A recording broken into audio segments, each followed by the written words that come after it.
Hello and welcome to this special program. This is A Word with Joe, a man who speaks it as he sees it, and he is also very, very practical in how he views things, and that is why we just want to share a word with him, just to get another just that silver lining when we have very depressing headlines in the recent months, as we've had since the COVID-19 came.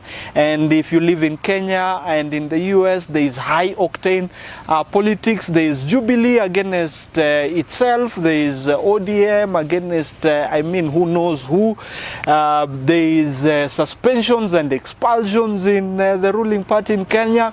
Further afield, you hear about COVID-19 ravaging parts of the world that we never expected. The White House, Donald Trump is up against the Democrats, and it is all a mixed bag of potatoes, if you like, with China against the US and Europe accusing China of lying about the COVID-19 when it started.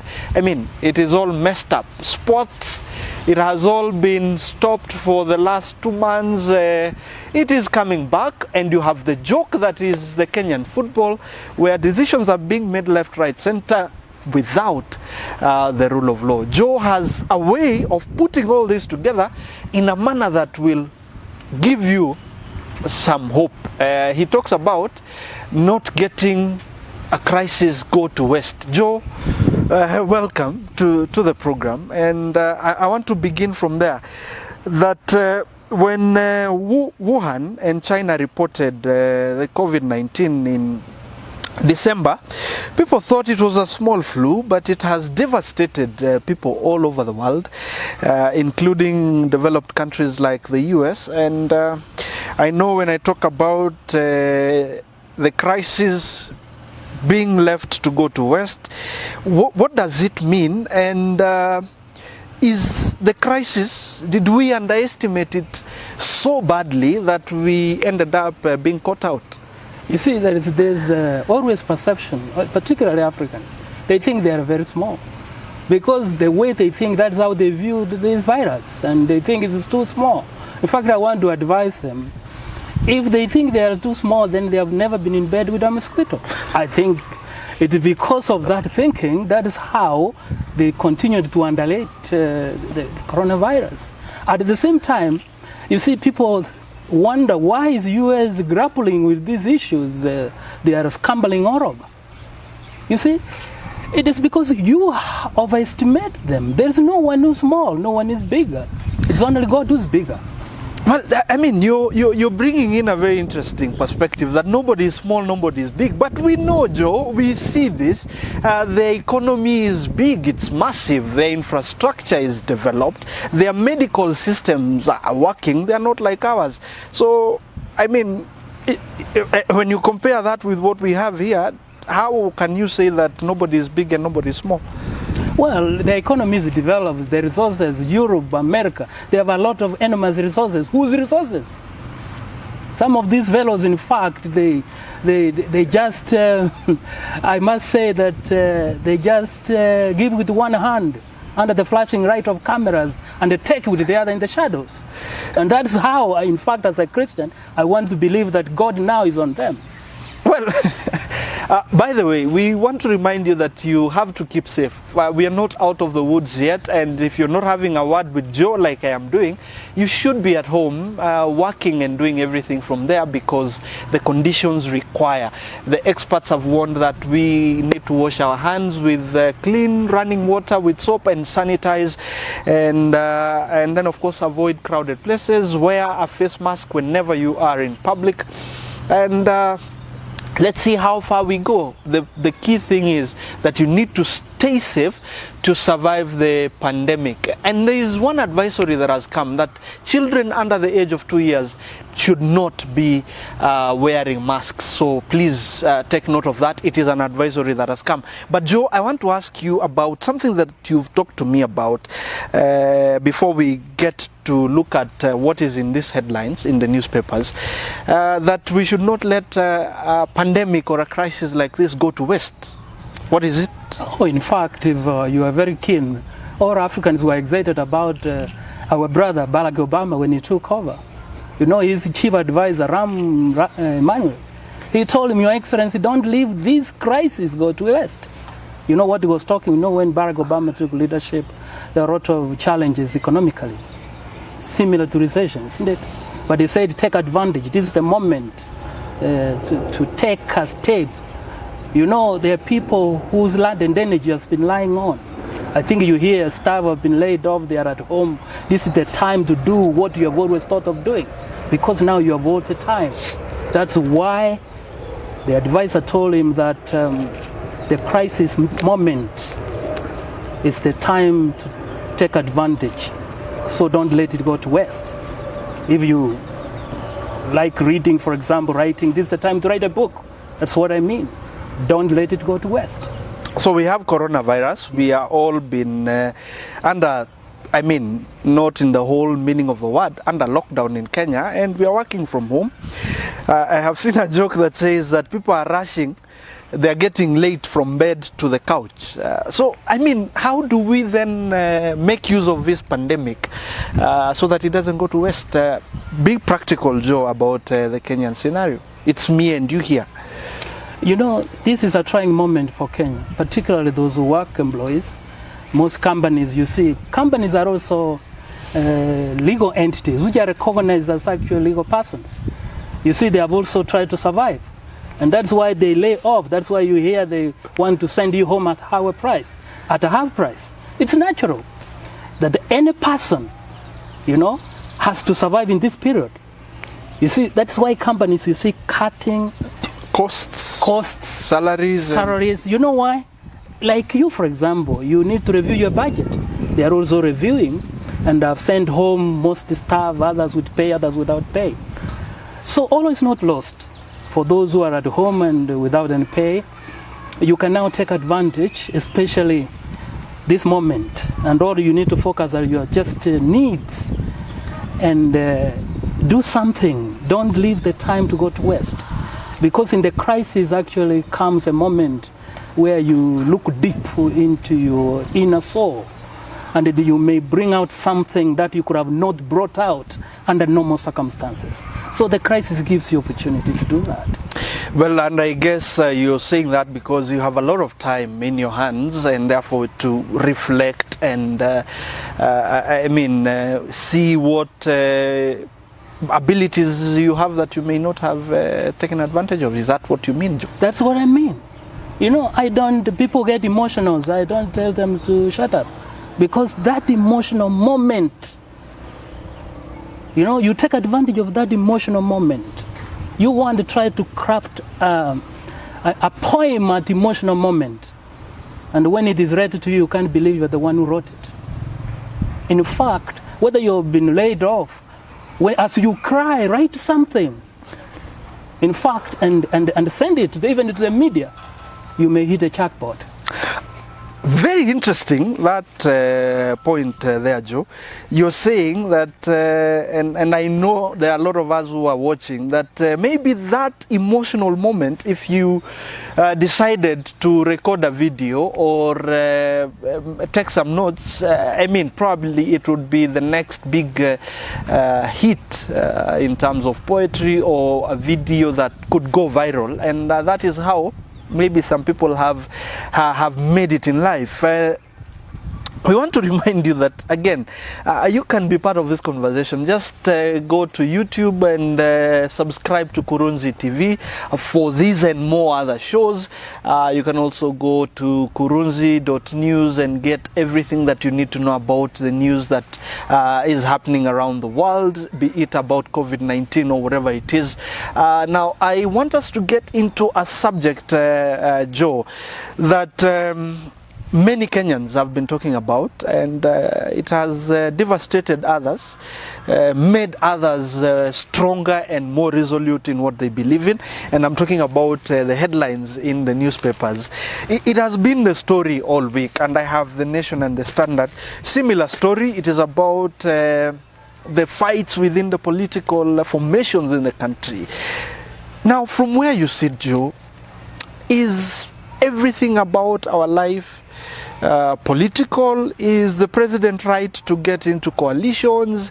Is he right to reach out to his brother Raila Odinga and his other brother Gideon? Do we have to brand them as dynasties versus the hustlers? Is that all that we should see in what is happening? No, whoever says about when people want to come together, like you and I today, we're having a discussion about this. What is wrong with that? Let me tell you, whoever says without a basis actually saying nothing. It's just an opinion which is hanging in the air. Let me tell you something, Milton. You know a president called Abraham Lincoln? Heard of him, yes, and read about him. There is no president who has gone through a crisis like Abraham Lincoln. When he took over in 1860, you know, there was civil war between the rebels and the breakaway and the Union. So he had an objective of bringing the Union together. And so, regarding what you have asked, you know, in 2008, Barack Obama, when he took over, Kate Couric wanted to go and interview him. He asked him, Your Excellency, which one book can I come with to White House other than the Bible? Barack Obama told him, bring me a book of rivals, a team of rivals written by Doris Godwin. What do you think Obama wanted to understand? He wanted to understand how did Abraham Lincoln able to bring his rivals together during the crisis moment.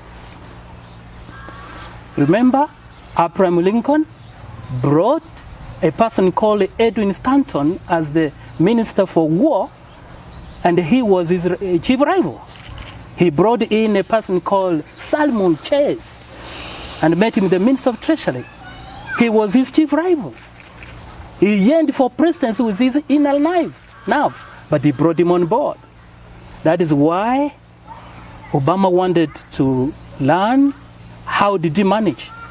And when he learned all this, he reprised his strategy basing on Abraham Lincoln. That is why he brought Joe Biden as vice president, Hillary Clinton as secretary of state. He brought also Robert Gates from the Republican, and Leila Hood and many others. Can you imagine? Leila Hood was from the Republican. Now Uhuru Kenyatta, as you have said, is bringing out opposition like Raila Odinga and others. You can imagine these guys must be learning the strategy of Abraham Lincoln.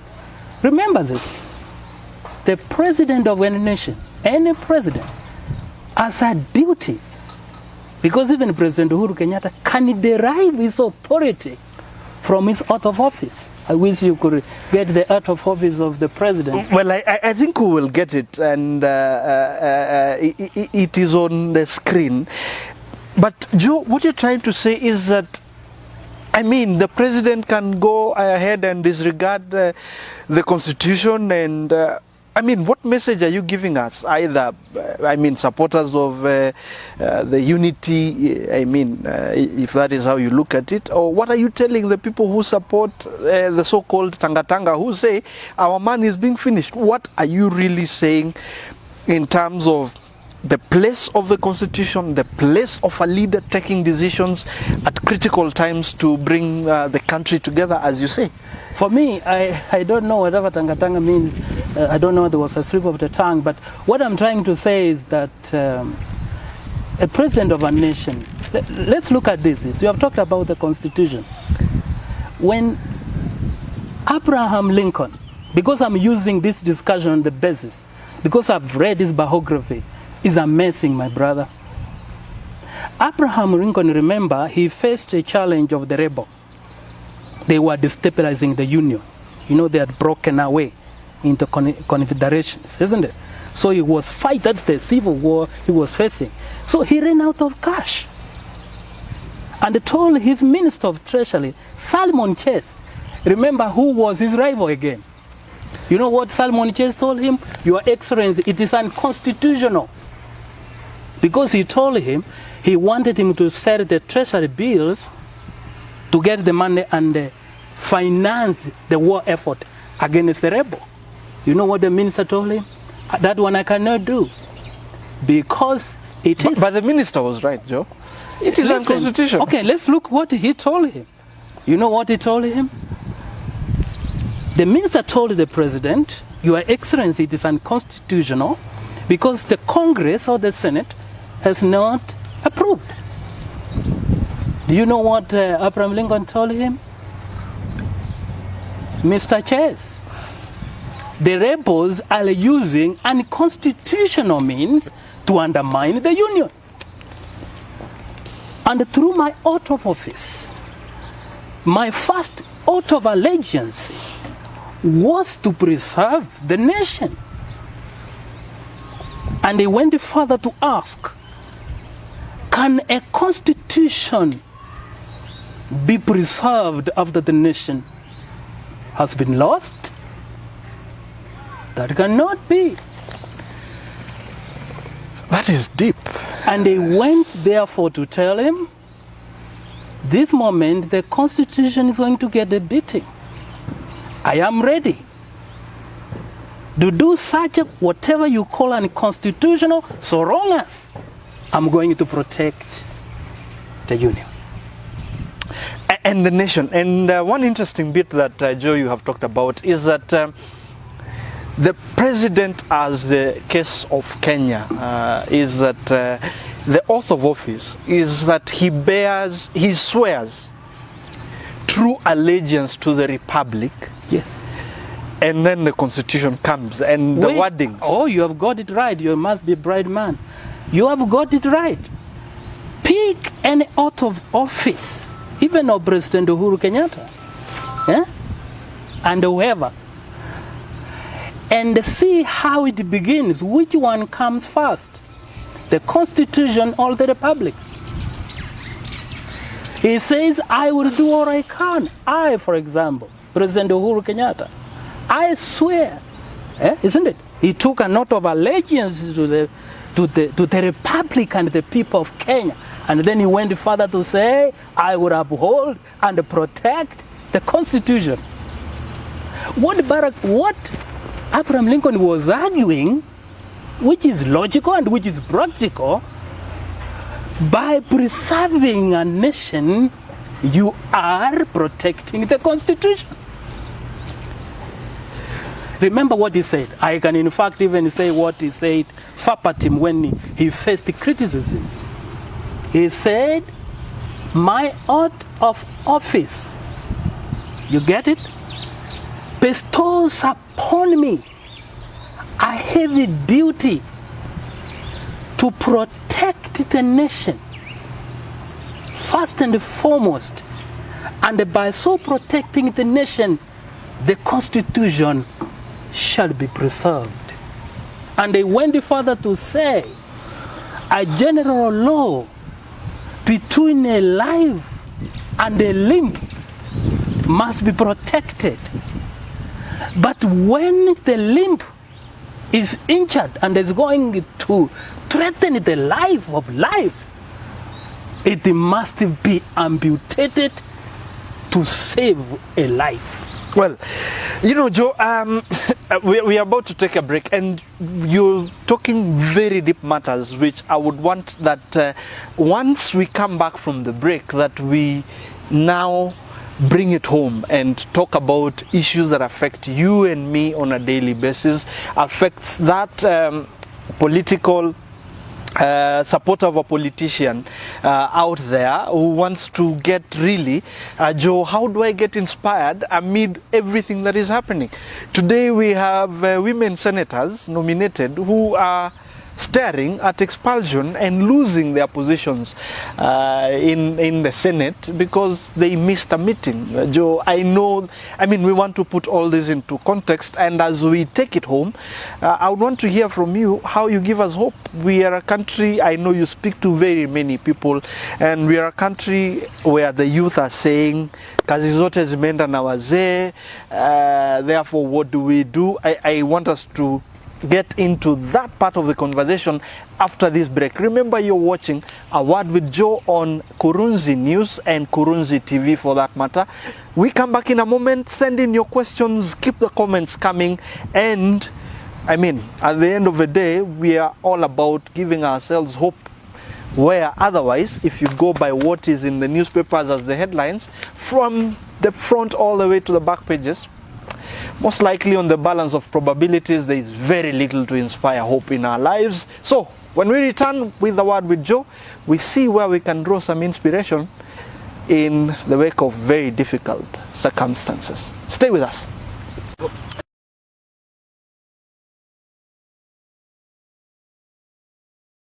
And this is what my day looks like during the lockdown.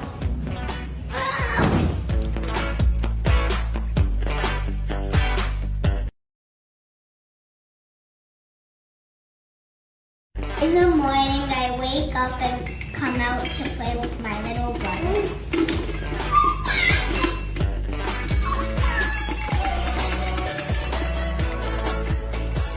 I go to my online class to meet my teacher and friends. And last week I enjoyed writing this book about saltwater crocodiles. I take a lot of Lego bricks from my classwork until my mom reminds me to go back.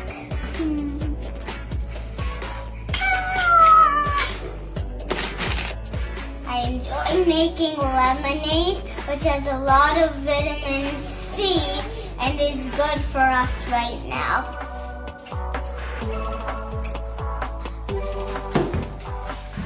Since my dad works at home now, we get more time to play cricket. My little brother watches. It's a massive day for both teams. That's beautifully whittled. Pushed it away behind. Brilliant. Beautiful shot. Beautiful shot, that is. Should be gone. It is gone. Looking like he was going dead on to hit the stumps.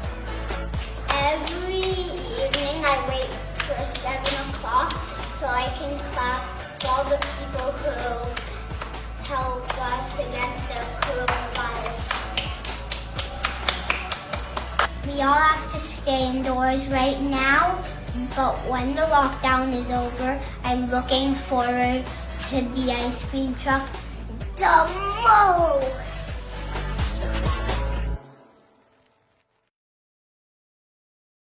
Welcome back. If you're just joining us, this is A Word with Joe coming to you on Kurunzi TV, and remember, you can be part of this conversation by going on Facebook and Twitter, Instagram, and sharing your thoughts or your comments or your questions about what we are talking about. Basically, we're trying to find inspiration where we would ordinarily looking at things from the face of what they are, we would feel destitute and hopeless. So Joe is talking to us about the headlines that may have been depressing, and it tells us COVID-19 or no COVID-19, big economy or small, there is nobody who has no purpose to achieve great things in life. And Joe, let's pick it from there. President Uhuru Kenyatta and his deputy have taken their oath of office, and like you're saying, the nation comes first before the constitution. So let's put all this in context. As an ordinary mwananchi, what is our opportunity? What opportunity do we have in the circumstances that we find ourselves, where our political leaders are all fighting? It is a tug and pull.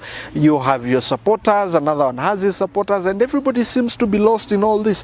What is the bigger picture to what needs to happen for us as a country to remain the nation that you say that must be preserved as a way of preserving the constitution? You know, as citizens, first of all, let me use an analogy. Suppose, which is the largest river in your place? Talk of Western, maybe River Nzoia or River Yara or wherever. Suppose someone is crossing the river with gold, carrying gold, and is is through a rope. As he trying to cross, you know, he's culling everything where your life is anchored, because those are the only resources to take to the other side. How are you supposed to behave? When he's crossing, carrying, do you pray for him, or you are saying, how are you stepping there? You hold your heart, you hold your breath as you continue to pray for him. I don't know whether you have understood, first of all, what I'm saying. I get your point. I believe if the mandate was given to a leader, whoever he is, when he's making certain pronouncements, which if interpreted are there to safeguard the interests of the nation, whatever it is, I am not saying that he goes against the Constitution, because they are conjoined at the hip. I want you to look at deep. Yes. There is a constitution without a single life. Constitution for what? Can you imagine all 50 million people are not there? And then you are carrying a constitution for what? That's what he was saying. We are saying this way. If whoever preserves the nationhood, he is automatically preserving the Constitution. Are you getting it? I do, Joe. So, and whoever is executing certain issues which is protecting the nation must at the same time know that the Constitution is conjoined, which I hope is making reference of.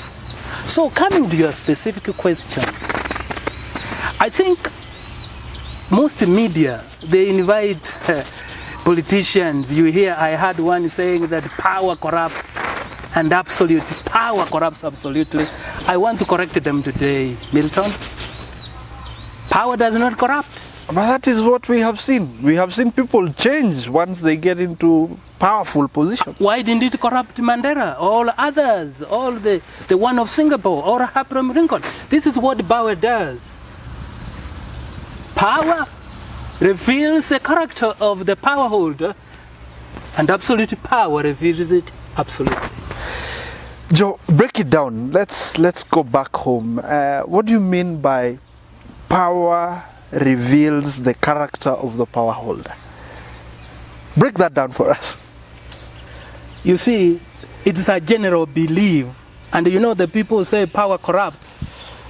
It is because they make wrong people go to office, and they have this belief that power corrupts. You find that why things go certain ways is because they have the wrong people in office. It doesn't corrupt. It only reveals their character. In the first place, they were corrupted. It only reveals them. Do you know why, by the way, politicians hire image consultants? Have you ever thought about it? Well, I mean, in leadership positions, if I hire an image consultant, it means that he makes another image of me. I portray a different image to the public, isn't it? But my real image is manifested when I go into position.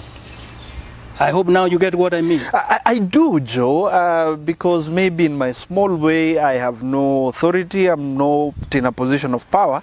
There would be, focus will not be on me, on everything that I do. And when I get into power, I'm assuming I'm right, Joe, that then there would be focus on me, and therefore the things I do will be looked at in much detail, contrary to what it would be when I'm not in power. Perhaps that is what you mean, that in our small ways we could be corrupted, and we could be the bad people that we are, but people don't notice because we are not in power. Is that what you say? You see why people always say, when so-and-so was coming to us for a mandate to go and govern us, he was so good. But the moment he goes to power, I'm now simplifying it, he changes. No, he never changes. That is how he was. Power has only revealed his character. And that's why I'm discounting this normal preposition by especially most politicians or most people that power corrupts and absolute power corrupts absolutely. No, Power reveals the character of the position holder. And you ask me the question about the president, the deputy president. I am non-partisan, I'm an ordinary citizen. All I wanted to say, whoever executes the mandate as per the oath of office must be executed in such a way that it protects the interest of the nation. That is my appeal. I don't want to go into details so that I'm also dragged in certain. I've told you I'm non-partisan on these issues. I only give my own opinion the way I see it. Well, Joe, I know we are running out of time, but finally, there's something I want to get your thoughts on, and this is, it is my pet subject, and I call it the madness that the leadership of football in this country has been for the last 4 years, especially because of what has happened. What is your reading of the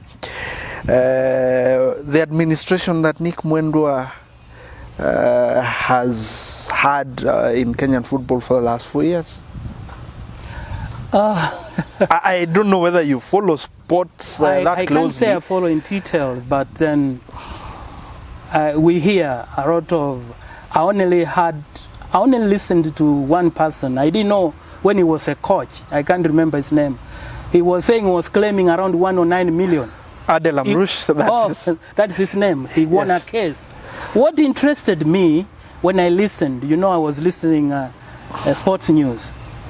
I hear that the guy was now claiming 109 million from the Minister of Sports. From FKF, and FKF say they want government through the Ministry of Sports to help paying for the case. Yes, let me now. Because I've not read, I can't lie, I've not read much about Mwendwa, but let me now extrapolate from the statement I had from the coach. What is it? He said, interestingly, and it intrigued me, that if whoever, you call him Mwendwa? Yes. If Mwendwa leaves office, he may reconsider from claiming the money. Do you know what that statement means? But let me now interpret it. The obvious interpretation. And the paint. Joe, just hold on. The obvious interpretation is that this coach was perhaps making those claims for political reasons. He can't make. He went through the legal process. I thought he appealed it. They examined all the evidence. When you go to the court of law to seek justice, they are non-partisan. They consider only facts, and they found that the association owes him money. So we know what he said. What is the interpretation of what he said, which I found very interesting? I've never heard that if the person you said leaves office, are you getting me? He may reconsider demanding that money to be paid. Yeah. Do you know what it means? Now you asked me, how is his performance? I can, although I don't know much about him, I can infer he must have performed it dismally. Why? Do you know why he was saying that? The guy coached the poor fellows in Kenya here. He knows the youth, how much passionate they are. Are you getting it? They need more money to develop their skills. But he was imagining, even if, you see, he renounces that he's not being paid, it may end up in the same still pocketless pockets. But if that guy leaves office, he imagined maybe a new blood can come on board and the manager at least save some talents of some youth. That's how I interpret it. Going by that, through inference, and I cannot explicitly say, then he must have not performed well. Well, I think the jury is out there, and I mean, if I say what I know and what I have stood for, I think it is in the public domain. But for now, I think, Joe, like you said, this is about giving hope and inspiration to the people out there. Now, let's take this home. This week has been depressing. COVID-19 numbers, in Kenya going up. Of course, there is hope that everything would come back to normal. What do we take home? How do you inspire us this week, Joe, as your parting shot? I think for me, we derive everything from God. I wanted only to tell my fellow citizens, if you read Ecclesiastes 3 from verse 1, there is a season for everything. This season obviously will pass. God promises never change. All other things may change in citizens' life, especially like this crisis has brought a lot of agony, a lot of challenges, but God promises never change. Let them focus on God and let them obey the government guidelines, safety measures. They may sound that they are betty. To some, they see as a joke, but that can stand between you and your life. That's all I wanted to tell them. And they are not small, particularly Africans. I repeat, if you think you are too small to transform the world, then you have never been in bed with a mosquito. Let them think about it. And this is the time African leaders need to rethink about how to develop Africa. Because we have been taken for a ride for so long. A country they thought was so powerful. You see how it is grappling with the challenge? Well, that is very, very deep from a man who speaks sometimes controversially, but he has a way of making you understand what he's talking about. Joseph Nyanchama, motivational speaker and an elder of the Seventh-day Adventist Church. Thank you very much for your time. As always, we look forward to hosting him again. Should you have any questions, should you want to engage and interact with Joe directly, his contacts are on your screen. You can find him on Facebook, find him on YouTube. You can also find him directly by sending him a message to his WhatsApp number, which is also on your screen. And next time we'll be talking about what would be happening in the country and around the world. And I hope that you've got something that inspires you, that gives you a different view of things, away from how you may have looked at the perspectives that you held before this show. Remember, this is Kurunzi TV. We are coming to you live on Facebook and on YouTube. You can always go back and watch this show. You can also go to YouTube on Joe's page and watch some of the videos. You can also invite him to come and speak. Remember, this is not his space, but if he was somewhere where he's speaking, he is a powerful speaker, and I can assure you that we keep learning a lot from him. For now, the conversation continues on social media. Next time on A Word with Joe, we will be talking about what will be current. But for now, on behalf of the entire team and the crew that has made this possible, let us continue staying safe. Go follow the guidelines by the health experts and the governments, and you will be safe. Just a reminder, wash your hands with clean running water with soap and for at least 20 seconds. Sanitize your hands. Always wear a face mask whenever you are in public. And if you have nothing to do, then stay at home and do everything that you need to do from home for you to be safe. Remember, you need to be alive post-COVID to tell your story. If you don't stay safe and keep safe, then you may be a statistic in a manner that nobody would want to see. For now, I am Milton Nyakundi. Until next time, ciao. And I'm 6 years old. I live in New York City, and this is what my day looks like during the lockdown.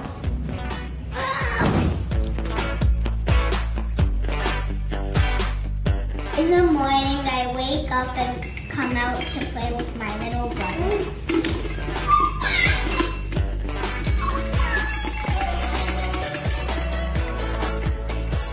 I go in my online class to meet my teacher and friends. And last week I enjoyed writing this book about saltwater crocodiles. I take a lot of Lego breaks from my classwork until my mom reminds me to go back.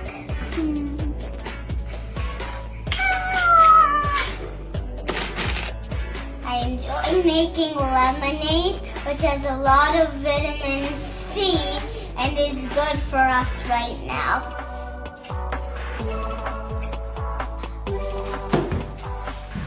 Since my dad works at home now, we get more time to play cricket. My little brother watches.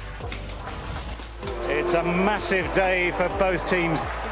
That's beautifully whittled. Pushed it away behind square. 4 more. This is quite brilliant. Beautiful shot. Beautiful shot, that is. Should be gone. It is gone. Looking like he was going dead on to hit the stumps. Every evening I wait for 7 o'clock so I can clap for all the people who help us against the coronavirus. We all have to stay indoors right now, but when the lockdown is over, I'm looking forward to the ice cream truck the most.